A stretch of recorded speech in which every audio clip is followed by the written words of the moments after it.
Shalom family, trendsetter. I'm driving, so you will hear some noise in the background.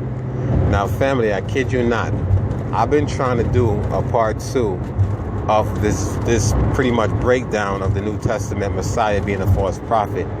And each time I begin to speak on the video, there's always some form of interruption. If it's not someone calling me, it's some alert going over my phone. So please bear with me in the event you hear any alert.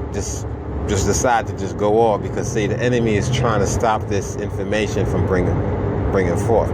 Now, I know a lot of y'all are sensitive when it comes to speaking about Jesus the Christ, because you know we have been conditioned to believe that the only way to gain salvation, I should say, is through Jesus Christ. In the Old Testament, the Most High said not to present another God before him, paraphrasing, do not put another God before him. But yet still, the only way you can get through, or actually you can get to the Most High God, is through Jesus the Christ. So that's actually putting another God before him. Now, we have been brainwashed to believe that Jesus Christ is the Savior of the world. Now the question is this: what is the condition of the world?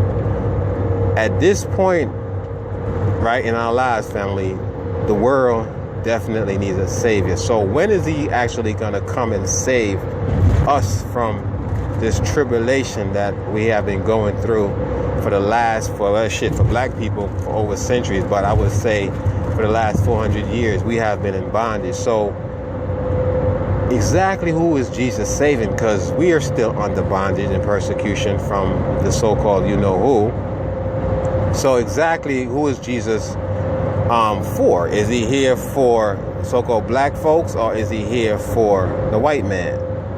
Because last time I checked, once again, you know what I'm saying, he ain't never came back to save anybody. You feel what I'm saying? Jesus Christ to me is a false prophet. And I'm about to show y'all something to confirm this. Now, a lot of Christians like to say the second coming was a transfiguration. That's when he transfigured, because you know, in the Heliobibalus Bible, the New Testament version part of it anyway, they try to use certain scriptures to say, well, the second coming he was talking about was the transfiguration. No, that wasn't the second coming, because I'm about to show y'all passages in the Bible that contradicts that. So let's focus on Matthew 17, and I'm going to actually slow it down so y'all can take time to read it. Okay, I would like for y'all to read it, and you know, I'm not going to really go too much into it because it's self-explanatory, because this is the transfiguration. Now, if y'all didn't watch the other video that I made yesterday, breaking down, you know, Matthew, I think it was Matthew 16 and Matthew 24, and even Thessalonians, showing where Paul and Jesus Christ basically told some of the disciples that was standing there that they shall not taste death. But we'll go into that later on in the video. Now, Christians, you have to ask yourself this question, right? Have you ever met Jesus Christ? Have Jesus Christ ever spoke to you directly? Or is it the agent of the devil, which is a so-called pastor, has been giving y'all the gospel? But incidentally, before getting the gospel or the good news, because that's what gospel means, right? The good news, you have to pay him for his sermon every Sunday. How many services they have? I think they have 2 to 3 services every Sunday. That's where they pass around the plate. And why do you need to pass around the plate for three different services? Why you can't just pass around the plate once and that's it? So each time they come on the pulpit to preach to y'all bullshit, you have to pay them. Now, again, I'm not here to try to rock y'all faith. You know what I'm saying? I'm just here to try to present an argument for y'all to consider. All right? Because I was once a Christian. I got baptized 4 times. And out of the 4 times, I'm still here. You know what I'm saying? Nothing really changed other than the fact that now that I'm under the law, statutes, and commandments, I'm more obedient to the word of the Most High, not God, because God is Satan. You know what I mean? So, me particularly believe that Jesus Christ, that was invented in the 1500s, because remember, the letter J was created in the 1500. Jesus Christ, according to Christianity, predates the 1500s. As a matter of fact, over 2,000 years, this entity existed. So, if his name wasn't Jesus, because his name wasn't Jesus before the 1500, who exactly is this Jesus Christ character that you guys are calling upon? Who is John? Who is James? Because the letter J, once again, wasn't invented till the 1500s. So what was the prophet called, back in the days? What did they refer them as? You know what I mean? I'm just trying to, I'm trying to allow y'all to open up your minds to certain possibility that we have been deceived. These devils have lied about everything else. Don't you think they will take time to infiltrate the Helio-Biblos Bible? I mean, sometimes we just have to use common sense. So we just read Matthew, 17. Now let's focus on Matthew 16, 27 and 28. Okay, I can't really read it because I'm actually driving, so I would like for y'all to look at it.